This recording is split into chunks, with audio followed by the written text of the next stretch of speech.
Bismillahirrahmanirrahim. Assalamualaikum warahmatullahi wabarakatuh. Waalaikumsalam warahmatullahi wabarakatuh. Terima kasih. Alhamdulillah hamdan katsiran thayyiban mubarakan fihi kama yuhibbu rabbuna wa yardah. Asyhadu an la ilaha illallah wahdahu la syarikalah wa asyhadu anna Muhammadan abduhu wa rasuluh. Allahumma salli wa sallim ala nabiyyina Muhammadin wa ala alihi wa ashabihi ajma'in. Rabbi shrah li sadri wa yassir li amri wahlul 'uqdatam min lisani yafqahu qawli, amma ba'd. Alhamdulillah, kembali kita diberikan Allah kesempatan untuk melanjutkan majelis kita dalam pembahasan kitab Riyadhus Shalihin yang dituliskan oleh Al-Imam An-Nawawi rahimahullah. Salawat serta salam tak lupa selalu tercurahkan kepada Nabi kita, Nabi besar Muhammad sallallahu alaihi wasallam, beserta keluarga beliau, sahabat-sahabat beliau, dan pengikut-pengikut beliau sampai akhir zaman nanti. Pada kesempatan malam hari ini insyaallah kita akan memulai kembali pembahasan kitab Riyadhus Shalihin ini, mulai dari bab yang pertama, dari hadis yang pertama, bab yang disusun oleh Al-Imam An-Nawawi di dalam satu kitab besar, satu tema besar. Nanti baru kemudian di dalam tema besar tersebut ada sub-sub tema yang kita sebut dengan bab. Kalau tema besarnya disebut dengan kitab. Nah, jadi kitab Riyadhus Shalihin ini terbagi lagi menjadi tema-tema besar di dalamnya yang diberikan judul oleh beliau kitab. Masing-masing nanti ada tema besar, baru kemudian di bawah tema-tema besarnya ini ada sub-sub tema yang akan kita bahas satu persatu insyaallah. Pada bab dan kitab yang pertama ini, kitab yang dibahas oleh Imam Nawawi rahimahullah, tema besar yang dibahas oleh Imam Nawawi adalah Kitabul Ma'murat. Tema besar tentang perintah-perintah atau perkara-perkara yang diperintahkan. Artinya, seluruh hadis yang beliau cantumkan di dalam tema besar ini dan seluruh subtema yang beliau cantumkan di bawah tema besar ini berisi perintah-perintah kepada kita sebagai seorang hamba. Nanti perintah-perintah ini akan kita bahas sesuai dengan subtema-subtema yang tercantum di sini. Ada perintah yang sifatnya wajib, ada perintah yang sifatnya tidak sampai kepada level wajib, atau yang biasa disebut dengan istilah sunnah. Nah, jadi nanti ada lagi larangan, bab tentang larangan ada lagi, tema besar tentang larangan ada lagi.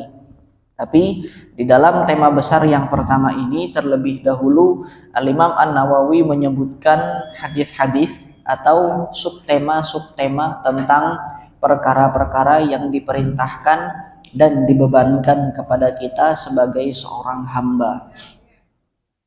Adapun bab yang pertama atau subtema yang pertama yang dituliskan oleh Al-Imam An-Nawawi adalah bab al-ikhlas wa ihdarin niyyati fi jami'il a'mali wal aqwalil barizati wal khafiyyati.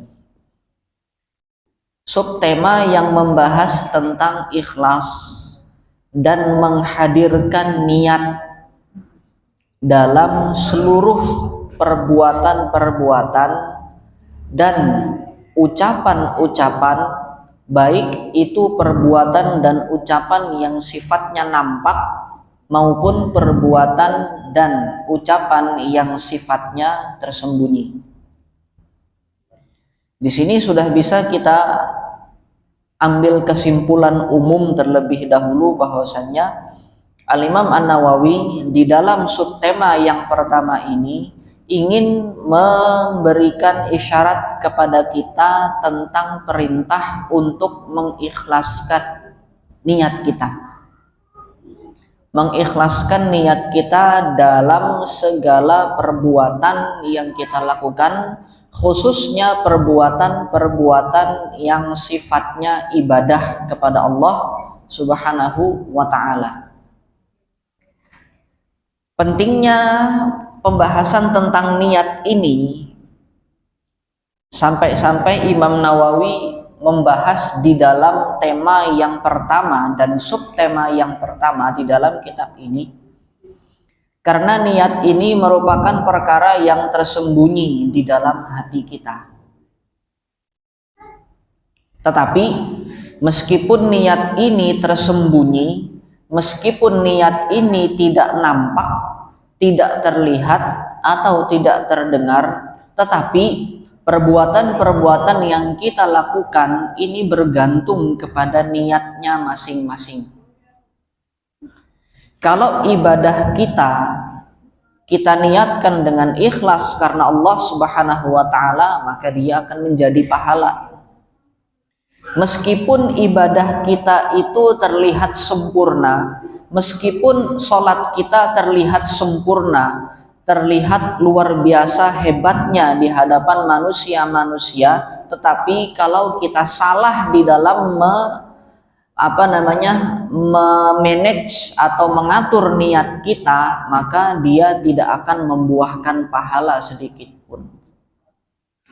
Meskipun bacaan Quran kita bagus, bacaan Quran kita enak didengar oleh orang-orang di sekitar kita, tetapi kalau bacaan Quran itu tidak kita niatkan karena Allah, bisa jadi amal ibadahnya dinyatakan batal.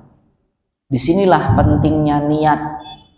Maka kemudian kalau kita lihat di kitab-kitab fikih, ketika para ulama, khususnya ulama dari mazhab Syafi'iyah, membahas tentang ibadah-ibadah yang sifatnya mahdhoh, seperti sholat, seperti puasa, ibadah-ibadah rukun Islam yang 5, ini seluruhnya adalah ibadah yang membutuhkan niat.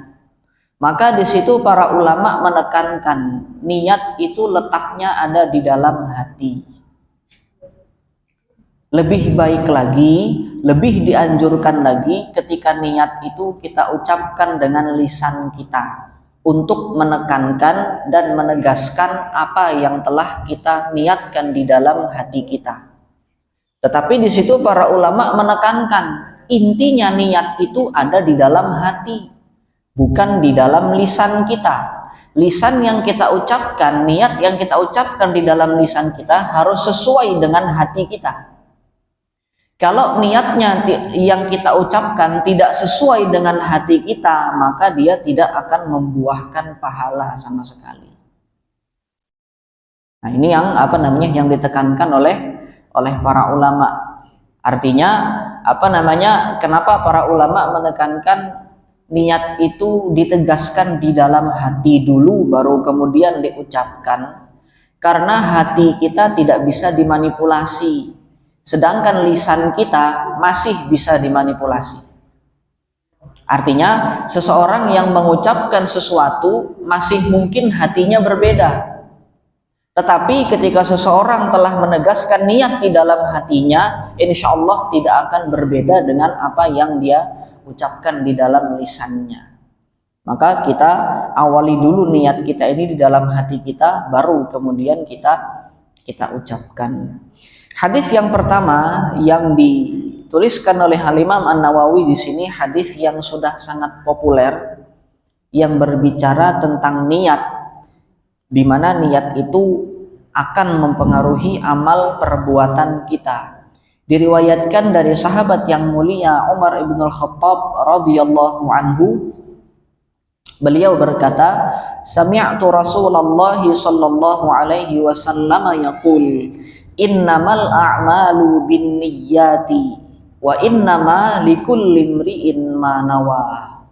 Faman kanat hijratuhu ilallahi wa rasulihi fahijratuhu ilallahi wa rasulihi wa man kanat hijratuhu lidunya yusibuha aw imra'atin yankihuha fa hijratuhu ila ma hajara ilaihi, muttafaqun ala sihhatihi. Maknanya adalah Sayyidina Umar bin Khattab radhiyallahu anhu berkata, aku telah mendengar dari Rasulullah Shallallahu Alaihi Wasallam bahwasanya beliau mengucapkan atau bersabda, innamal a'malu binniyat, sesungguhnya semua amal perbuatan itu bergantung kepada niatnya. Semua amal perbuatan itu dilihat dengan niatnya, dinilai dengan niatnya. Wa innama likulli imri'in ma nawa, dan sesungguhnya segala atau seluruh manusia, seluruh orang yang melakukan suatu perbuatan itu berkaitan dengan niatnya, sesuai dengan apa yang dia niatkan. Maksudnya di sini kita seluruh umat muslim ini melakukan ibadah sholat. Seluruh umat muslim melakukan ibadah puasa, kecuali yang tidak sholat dan yang tidak puasa. Tapi kemudian seluruh ibadah yang kita lakukan ini meskipun statusnya sama, levelnya sama, tetapi nanti di akhirat tidak menutup kemungkinan seluruh hamba ini tidak diletakkan oleh Allah Subhanahu wa Ta'ala di dalam surga yang levelnya sama. Surga itu nanti levelnya pun akan berbeda-beda, dan jenis kenikmatan yang didapatkan di dalam surga juga berbeda-beda sesuai dengan level-level yang didapatkan, sesuai dengan derajat-derajat yang didapatkan. Mungkin akan timbul pertanyaan di benak kita kan sama sholatnya, kita kan sama ngajinya, kita kan sama puasanya, kita kan sama sedekahnya, kita kan sama zakatnya. Bahkan bisa jadi kalau ibadah-ibadah yang sifatnya bantuan seperti zakat, seperti sedekah, seperti infak, ini bisa jadi seseorang menzakatkan atau memberikan infak dari hartanya lebih banyak daripada orang lain. Tetapi nanti sholat yang sama yang kita lakukan ini kok bisa menghasilkan level-level kenikmatan yang berbeda di dalam surga nanti. Salah satu jawabannya adalah bergantung kepada niatnya. Ada satu hadis yang lain yang membuktikan bahwasannya amal ibadah yang kita lakukan di zaman sekarang ini derajatnya atau levelnya tidak bisa disamakan. Jangankan disejajarkan, apalagi dilampaui itu tidak bisa. Tidak bisa disejajarkan dengan amal ibadah yang dilakukan oleh para sahabat di masa dahulu. Padahal sholat kita sama dengan sholatnya para sahabat. Sholat maghrib kita 3 rakaat sama dengan sholat maghribnya para sahabat. Tapi di situ Rasulullah menyebutkan dalam salah satu hadis yang sahih, la tasubbu ashabi. Janganlah sekali-kali di antara kalian berani-berani mencela dan menghina sahabat-sahabatku, kata Rasulullah. Fawallazi nafsi biyadihi law anna ahadakum anfaqa misla Uhudin zahaban ma balagha mudda ahadihim wala nasifahu.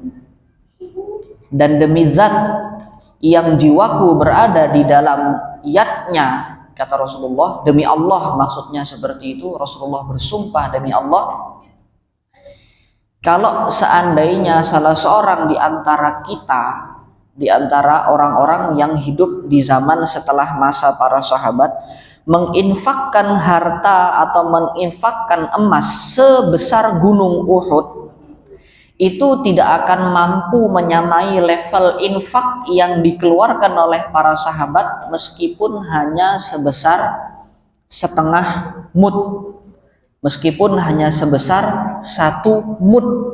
1 mud infak kurma yang dikeluarkan oleh para sahabat ini tidak bisa disamakan derajatnya dengan infak 1 gunung emas yang dikeluarkan oleh orang-orang selain sahabat Nabi Shallallahu Alaihi Wasallam.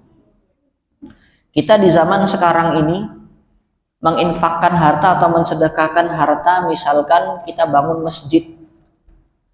Kita bangun masjid mulai dari mulai dari menancapkan pondasi sampai selesai masjidnya itu semua kita tanggung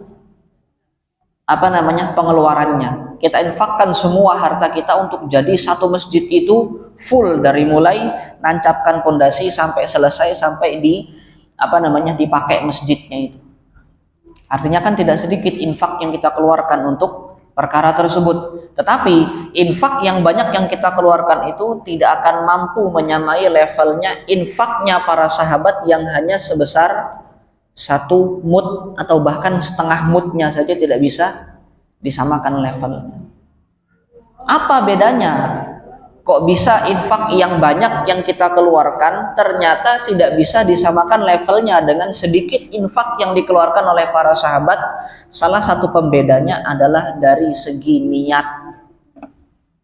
Kalau ibadah secara umum yang dilakukan oleh para sahabat, seluruhnya betul-betul dilakukan dengan ikhlas, betul-betul dilakukan dengan tulus karena Allah Subhanahu wa Ta'ala.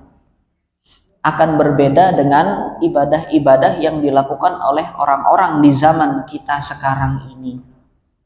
Makanya mungkin pernah kita singgung, ibadah yang banyak itu belum tentu berat timbangannya di akhirat nanti, dan ibadah yang sedikit itu belum tentu ringan timbangannya di akhirat nanti. Bisa jadi jumlah ibadah yang berat itu ketika ditimbang ringan timbangannya, dan bisa jadi jumlah ibadah yang sedikit ketika ditimbang berat timbangan amalnya. Salah satu pembedanya adalah dari segi niat, karena masing-masing dari kita akan mendapatkan sesuai dengan apa yang kita niatkan. Kemudian Rasulullah Shallallahu Alaihi Wasallam menyebutkan contohnya. Masing-masing dari kita akan mendapatkan sesuai dengan apa yang kita niatkan. Contohnya adalah faman kanat hijratuhu ilallahi wa rasulihi fahijratuhu ilallahi wa rasulihi. Barang siapa yang hijrahnya untuk Allah dan Rasulnya, maka dia akan mendapatkan pahala hijrah sesuai dengan hijrahnya untuk Allah dan Rasulnya. Dan barang siapa waman kanat hijratuhu lidunya yusibuha, dan barang siapa yang hijrahnya itu untuk keuntungan dunia yang ingin dia dapatkan, awim ra'atin yankihuha, atau untuk mendapatkan seorang perempuan yang ingin dia nikahi, fahijratuhu ila ma hajara ilaihi, maka hijrahnya itu sesuai dengan apa yang dia niatkan, yang dia dapatkan sesuai dengan apa yang dia niatkan. Jadi begini, ini sejarahnya. Hadis ini muncul karena salah seorang di antara, jadi perintah hijrah itu kan wajib di masa dahulu, di masa ketika Rasulullah Shallallahu Alaihi Wasallam diperintahkan oleh Allah untuk hijrah dari kota Mekah menuju kota Madinah. Hukumnya adalah wajib.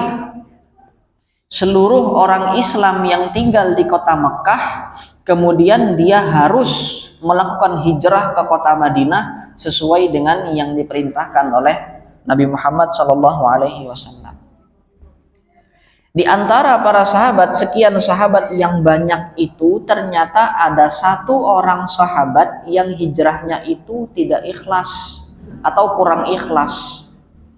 Maka di sini Rasulullah mengingatkan dengan menyebutkan hadis ini di hadapan para sahabat yang lainnya, bahwasanya di antara sekian sahabat yang ikut hijrah ini, ada yang hijrah karena dia ingin mengincar salah seorang wanita yang bernama Ummu Qais. Nah, makanya disebut dengan hijrahnya Ummu Qais.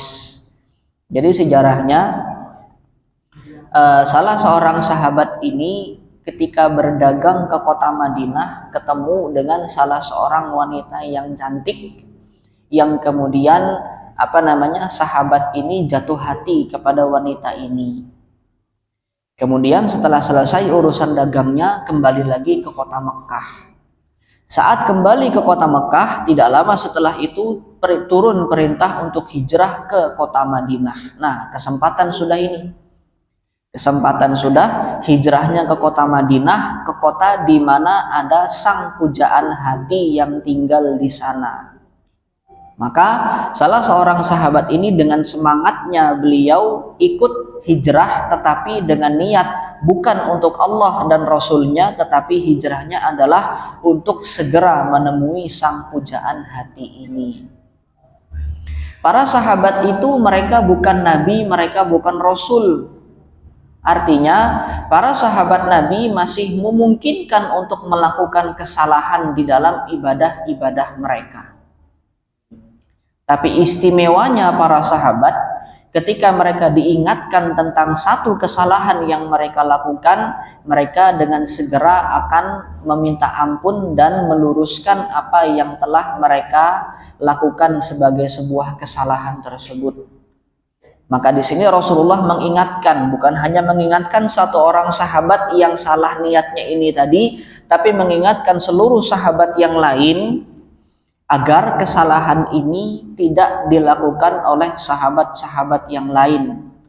Maka hijrah yang mereka lakukan harus bertujuan untuk Allah dan Rasulnya, untuk taat kepada Allah dan Rasulnya, untuk mendapatkan pahala dari Allah Subhanahu wa Ta'ala sesuai dengan yang dijanjikan oleh Allah dan Rasulnya, bukan untuk kepentingan-kepentingan duniawi. Mungkin ada pertanyaan, ikhlas itu kan artinya kita harus beribadah dengan mengharapkan atau bertujuan untuk mendapatkan ridho Allah semata. Lantas bagaimana kalau kita beribadah dengan tujuan untuk mendapatkan pahala, untuk mendapatkan surga? Apakah itu akan mengganggu keikhlasan hati kita atau keikhlasan niat kita? Jawabannya tidak. Jadi ukuran ikhlas atau tidaknya seseorang dalam melakukan ibadah adalah ketika ibadah yang kita lakukan itu tujuannya adalah untuk mendapatkan kepentingan akhirat, maka ini masih berada di dalam koridor ikhlas. Tetapi ketika ibadah yang kita lakukan itu diniatkan dan ditujukan untuk mendapatkan kepentingan dunia, maka inilah yang mengganggu keikhlasan hati kita. Kenapa kok meniatkan untuk mendapatkan surga itu tidak mengganggu keikhlasan? Ya karena surga itu Allah yang menjanjikan, karena pahala itu Allah yang menjanjikan. Artinya ketika kita beribadah untuk mendapatkan apa-apa yang telah Allah janjikan, maka ini sama sekali tidak akan merusak level ibadah kita, tidak akan merusak derajat ibadah kita. Tapi kalau ibadah yang kita lakukan itu untuk mendapatkan perkara-perkara yang tidak Allah janjikan, untuk mendapatkan perkara-perkara yang sifatnya duniawi, yang sifatnya hanya sementara, maka inilah yang akan merusak keikhlasan ibadah seseorang. Maka patokannya di situ, selama yang kita niatkan, yang kita tujukan itu adalah untuk mendapatkan perkara-perkara akhirat, kepentingan akhirat, maka ini tidak mengganggu dan tidak merusak keikhlasan niat kita. Allahu a'lam bis-shawab.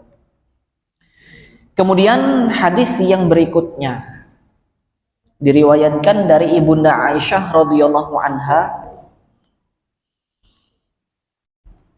Beliau berkata, qala Rasulullah sallallahu alaihi wasallam, yaghzu jaisyun al-Ka'bata fa idza kanu bi baida'a minal ardi yukhsafu bi awwalihim wa akhirihim. Qalat qultu ya Rasulullah kaifa yukhsafu bi awwalihim wa akhirihim wa fihim aswaquhum wa man laysa minhum. Qala yukhsafu bi awwalihim wa akhirihim thumma yub'atsuna ala niyyatihim. Muttafaqun alaih. Rasulullah bercerita, suatu saat nanti akan ada sekelompok pasukan yang menyerbu Ka'bah dengan tujuan untuk menghancurkan dan meruntuhkan Ka'bah tersebut. Nah, di dalam penjelasannya para ulama sebagian ada yang menjelaskan versinya bahwasanya sekelompok pasukan ini adalah pasukan yang pernah ada pada masa lalu. Artinya peristiwa ini telah terjadi di masa lalu. Tetapi sebagian lagi menafsirkan bahwasannya pasukan ini akan datang di masa yang akan datang nanti mendekati hari kiamat. Akan ada sekelompok pasukan yang berniat untuk meruntuhkan Ka'bah. Nah, fa'idza kanu bi baida, kemudian saat sekelompok pasukan ini sampai di daerah yang namanya Baida. Baida ini adalah satu kota yang berada di tengah-tengah antara kota Mekah dan kota Madinah. Baida namanya. Saat mereka sampai di kota Baida, artinya sebelum mereka sampai di kota Mekah. Saat mereka sampai di kota Baida, yukhsafu bi awwalihim wa akhirihim. Mereka akan diguncangkan dengan gempa bumi yang kemudian menjatuhkan mereka ke dasar bumi.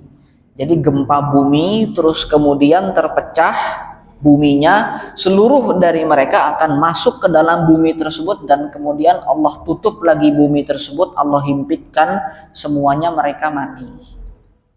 Jadi ini kisah yang berbeda dengan kisah tentara Abrahah, beda ini. Karena tentara Abrahah mereka matinya bukan dengan cara dihimpitkan di bumi, tetapi dengan cara dilempari batu oleh burung-burung yang Allah kirimkan dari atas langit. Sementara ini, kisah ini adalah sekelompok pasukan yang matinya dengan cara dihimpitkan di dasar bumi. Kemudian Ibunda Aisyah ketika mendengar kisah ini dari Rasulullah Shallallahu Alaihi Wasallam, beliau bertanya, wahai Rasulullah, bagaimana mungkin mereka seluruhnya itu dihimpitkan di dalam bumi, dihukum dengan hukuman yang sama oleh Allah Subhanahu Wa Taala? Sedangkan di antara mereka itu ada orang-orang yang tidak berniat sesuai dengan yang diperintahkan oleh pemimpin mereka. Nah, jadi kasusnya begini, seluruh pasukan yang ikut di dalam peristiwa ini tidak semuanya berniat untuk menghancurkan Ka'bah. Di antara mereka ada yang niatnya hanya untuk menyelamatkan nyawa dia. Karena kalau dia tidak taat kepada pemimpin pasukannya, dia akan dibunuh dan dihukum. Sebagian ada yang terpaksa melangkahkan kaki mengikuti apa yang diperintahkan oleh pimpinan mereka. Bagaimana mungkin mereka dihukum dengan hukuman yang sama oleh Allah Subhanahu wa Ta'ala? Dijawab oleh Nabi SAW, yukhsafu bi awwalihim wa akhirihim. Betul memang seluruh di antara mereka dihukum dengan cara dihimpitkan di dalam bumi tadi. Tsumma yub'atsuna ala niyyatihim. Tapi nanti di hari kiamat mereka semua akan dibangkitkan sesuai dengan niat-niat mereka. Yang memang berniat untuk menghancurkan Ka'bah pada saat itu akan dibangkitkan sesuai dengan niatnya. Dan yang tidak berniat untuk melakukan perkara tersebut, yang hanya melakukan karena dipaksa oleh pimpinannya ini tadi, dibangkitkan pula dan diberi tanda kalau dia tidak tidak sama dengan orang-orang yang tadi diberi hukuman yang sama oleh Allah Subhanahu wa taala. Nah, tadi kita sudah singgung di awal bahwasannya ibadah yang sama ini tidak lantas menghasilkan kadar pahala yang sama. Ibadah yang sama tidak lantas menghasilkan level pahala yang sama. Demikian juga hukuman yang sama. Azab yang sama yang Allah timpakan kepada suatu kaum ini tidak lantas menandakan bahwasanya mereka berada di dalam level kesalahan yang sama. Meskipun mereka diazab dengan cara yang sama. Yang membedakan adalah niat-niat mereka. Mereka melakukan kesalahan yang sama. Sama-sama jalan menuju Ka'bah untuk menghancurkan Ka'bah. Kemudian mereka diazab oleh Allah dengan jenis azab yang sama, yaitu dengan dihimpitkan di dalam bumi. Tetapi nanti di akhirat, di hari kiamat nanti, ketika mereka semua dibangkitkan lagi oleh Allah Subhanahu wa taala, Allah akan memberikan tanda kepada mereka mana yang benar-benar murni melakukan perbuatan ini karena niatnya, dan mana yang melakukan perbuatan ini atas dasar keterpaksaan. Nah, di masa Nabi Shallallahu Alaihi Wasallam ada beberapa orang sahabat yang menyembunyikan keislaman mereka di hadapan orang-orang kafir Quraisy. Jadi ketika mereka berada di hadapan kafir Quraisy, mereka melakukan tindakan-tindakan yang sama seperti orang-orang kafir Quraisy.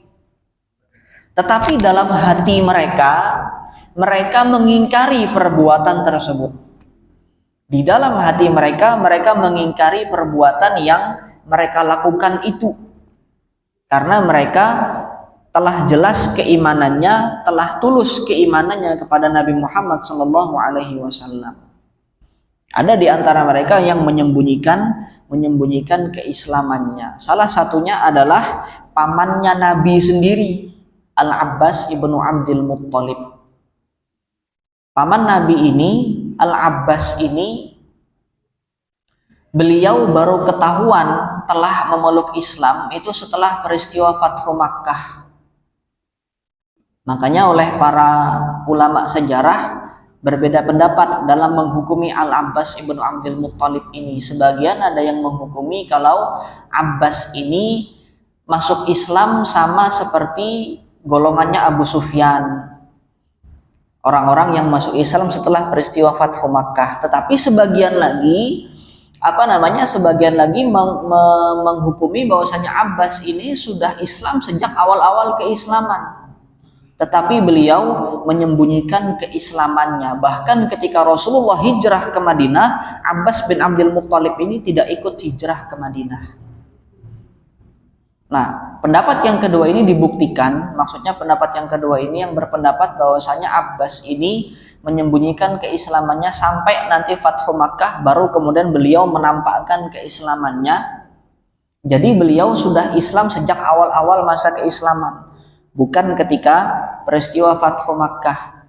Nah, sebagai buktinya adalah Abbas bin Abdul Muttalib ini selama beliau berada di Mekah, tugas beliau adalah menjadi mata-matanya Rasulullah SAW. Makanya seringkali rencana peperangan atau rencana penyerangan yang dilakukan oleh orang-orang Quraisy ini seringkali bocor. Salah satu yang membocorkan adalah Abbas ini. Beliau bergaul sama orang-orang kafir Quraisy. Ketika ngumpul-ngumpul, ketika rapat, ketika musyawarah, Abbas ini ikut. Tapi kemudian beliau piawai, beliau pandai menyembunyikan keislamannya sampai beliau bisa menjadi mata-matanya Rasulullah selama bertahun-tahun. Hitungannya kan tidak setahun, tidak 2 tahun, bertahun-tahun sampai peristiwa Fathu Makkah terjadi. Ini Abbas ini yang sering mengirimkan berita-berita kepada Rasulullah di Madinah. Itu yang kemudian menjadi bukti bahwasanya Abbas ini menyembunyikan keislamannya selama sebelum terjadinya peristiwa Fathu Makkah. Nah, ini salah satu contoh sahabat Nabi Shallallahu Alaihi Wasallam yang menyembunyikan keislamannya.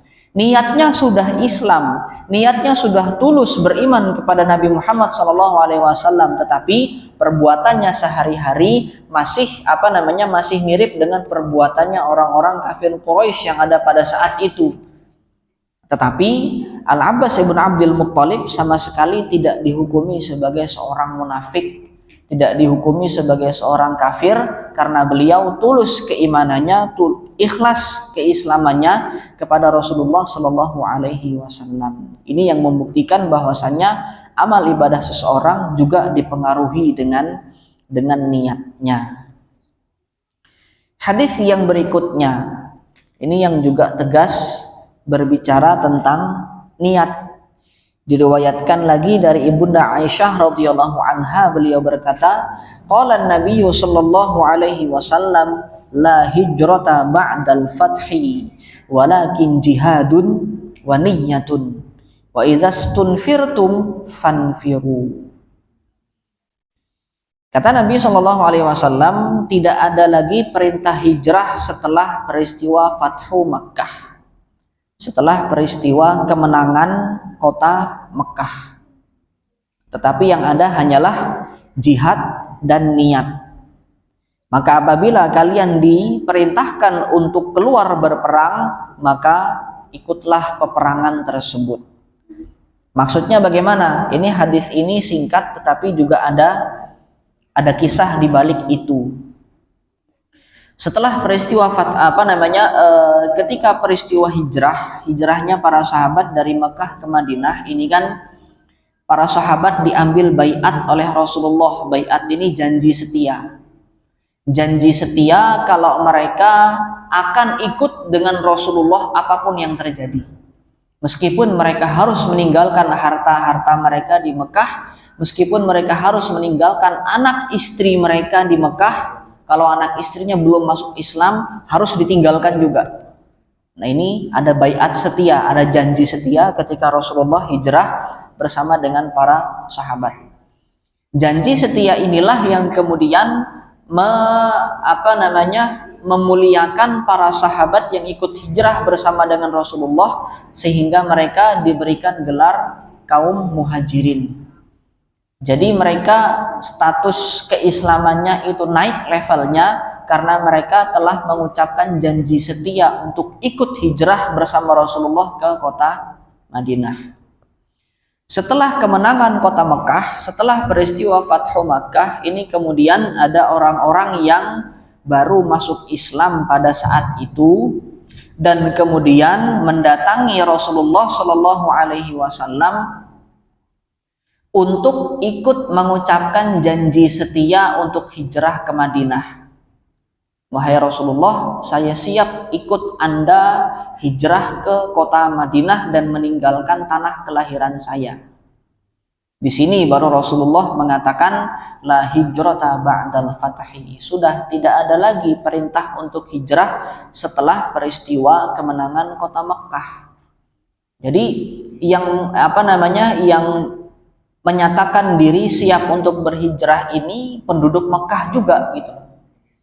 Sahabat yang berasal dari penduduk Mekah juga dan baru masuk Islam ketika peristiwa Fathu Makkah.